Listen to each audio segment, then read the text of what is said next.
Hello everyone, welcome to the Simply Explained English. I'm Lisa. And I'm Eric. We're here to teach you English words in a very easy way.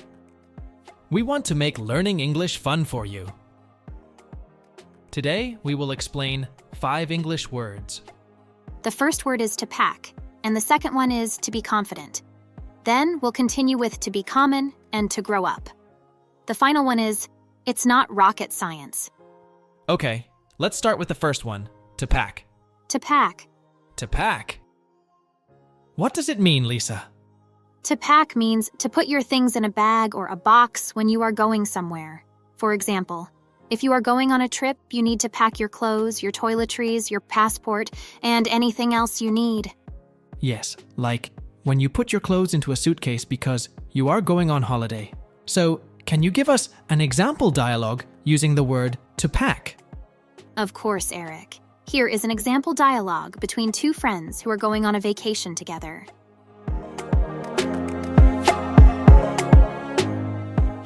Have you packed your suitcase yet, Mia? Not yet, Alex. I always pack at the last minute. What about you? I packed yesterday. I like to be ready early. That's smart. Can you help me pack? Of course, Mia. Let's make sure you don't forget anything. It was a useful example. To pack is used many times in the example. Yes, it is, Lisa. Eric, what do you usually pack before you travel? Well, Lisa, I usually pack light. I don't like to carry too much luggage. I prefer to pack the essentials like a few clothes, a pair of shoes, a jacket, and a hat. A hat? Why do you pack a hat? Because I like to protect my head from the sun. And also because hats are cool. I see. Well, I usually pack more than you. I like to have options, you know. I buy different clothes for different occasions. I also pack some accessories like sunglasses, scarves, and jewelry. Why do you pack jewelry? Because I like to look nice and elegant, and also because jewelry is fun. I see. Well, I guess we have different packing styles, Lisa. As long as we pack what we need and what we like, it's right. Yes, Eric, there is no right or wrong way to pack. It depends on your travel plans and what you want. Exactly, Lisa. Okay, let's move on to the next word we want to explain. The second word is to be confident. To be confident. To be confident. Lisa, can you explain what to be confident means? To be confident means to believe in yourself and your abilities. You think you can do something well. For example, if you are confident, you are not afraid to speak in public, to try new things, or to express your opinions. That's a good explanation, Lisa. So, to be confident is an adjective, right? Yes, Eric. To be confident is an adjective, and the noun form is confidence. Confidence is the feeling or state of being confident. For example, you can say, I have confidence in myself, or she has a lot of confidence. I see. So, can you give us an example dialogue using the word to be confident? Of course, Eric. Here is an example of dialogue.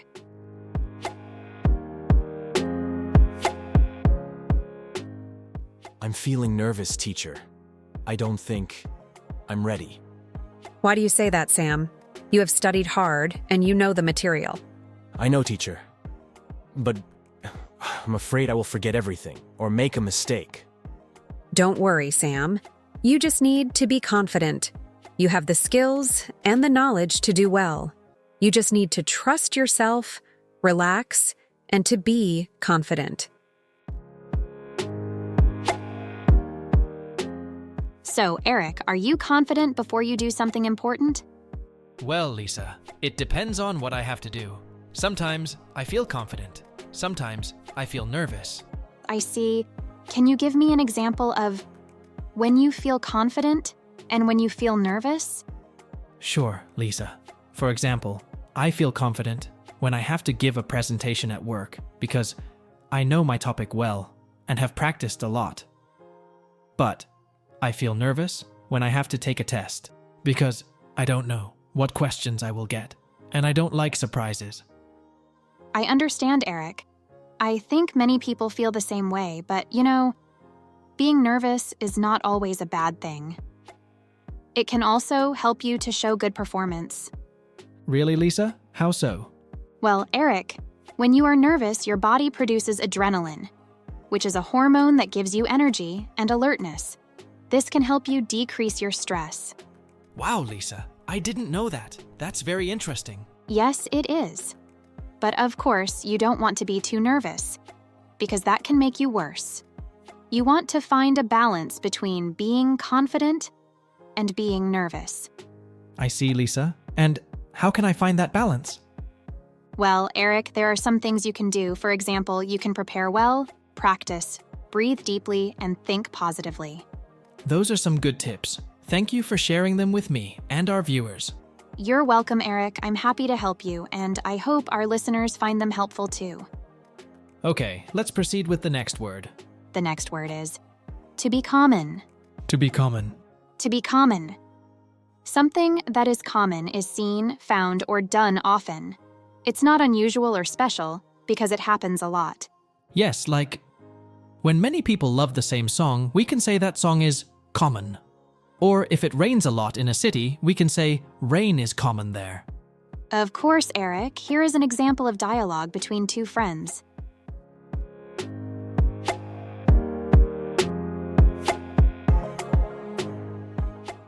Have you noticed how many people have smartphones now?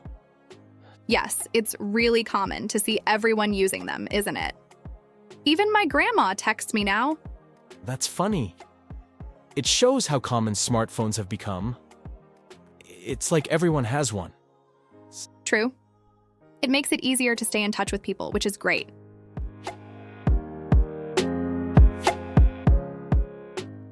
That dialogue shows how something like smartphones can be common, doesn't it, Eric? Exactly, Lisa. It's interesting how things become common, because everyone starts to use them or do them. So, Eric, what do you think are the most common languages in the world? Well, Lisa, that's a good question. There are many languages spoken by millions of people around the world, but some are more common than others. I see. Can you name some of them? Sure, Lisa. According to some sources, the most common languages in the world by number of speakers are Mandarin Chinese, English, Hindi, Spanish, and Arabic. Wow, that's very interesting. I didn't know that Mandarin Chinese was the most common language in the world. Yes, Lisa, it is. Mandarin Chinese is spoken by more than 1 billion people, mostly in China, Taiwan, and Singapore. That's amazing, Eric. And what about English? Where is it spoken? Well, Lisa, English is spoken by about 900 million people, mostly in the United States, the United Kingdom, Canada, Australia. English is also a very important language for business, science, and education. I see. And what about Arabic? It is interesting to see it in the list of the most common languages. Well, Arabic is spoken by about 400 million people, mostly in the Middle East and North Africa. Arabic is also the language of Islam and one of the oldest languages in the world. Wow, that's very fascinating. Thank you for telling me about the most common languages in the world. You're welcome, Lisa. I'm glad you found it interesting, and I hope our listeners found it interesting too. Okay, let's move on to the next word, to grow up. To grow up. To grow up. What does it mean, Eric? To grow up means to become older and more mature.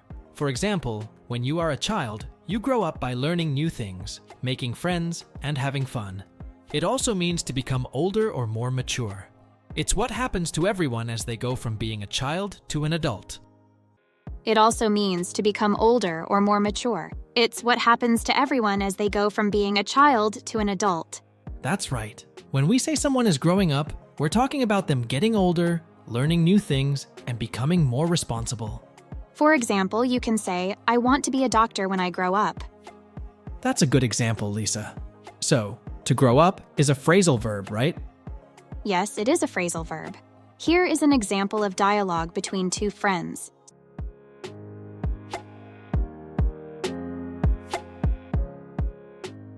Remember when we used to play on the swings here?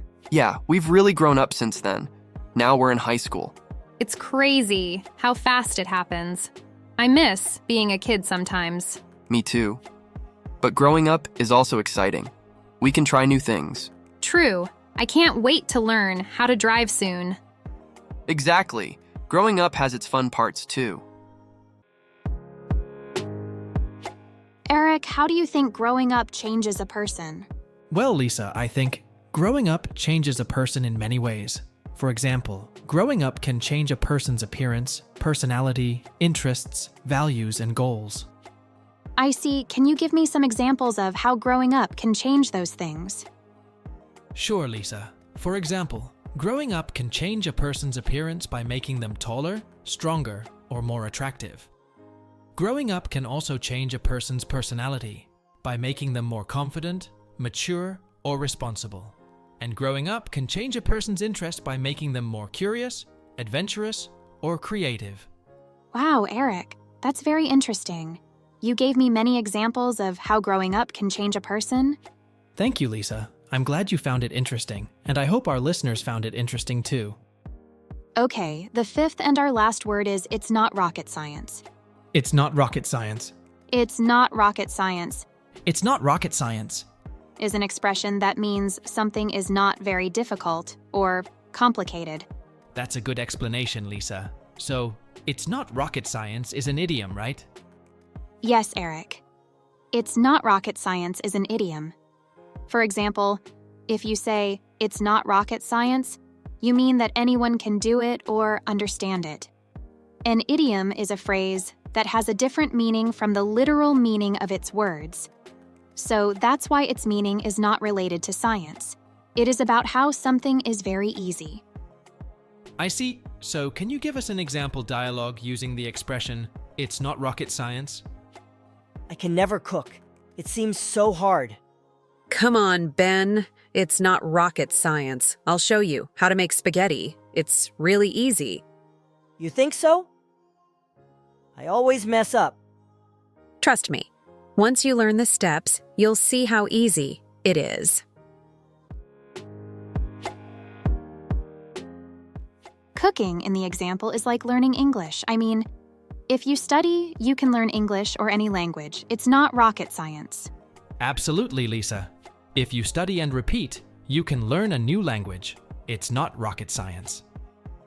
I hope our podcast helps our viewers and listeners improve their English. I hope so, Lisa. And this is the end of our podcast. We hope you enjoyed it and learned some new words. Yes, Lisa, we do. We also hope you had fun and felt more confident in your English. Thank you for listening, everyone. We appreciate your support and feedback. Yes, thank you.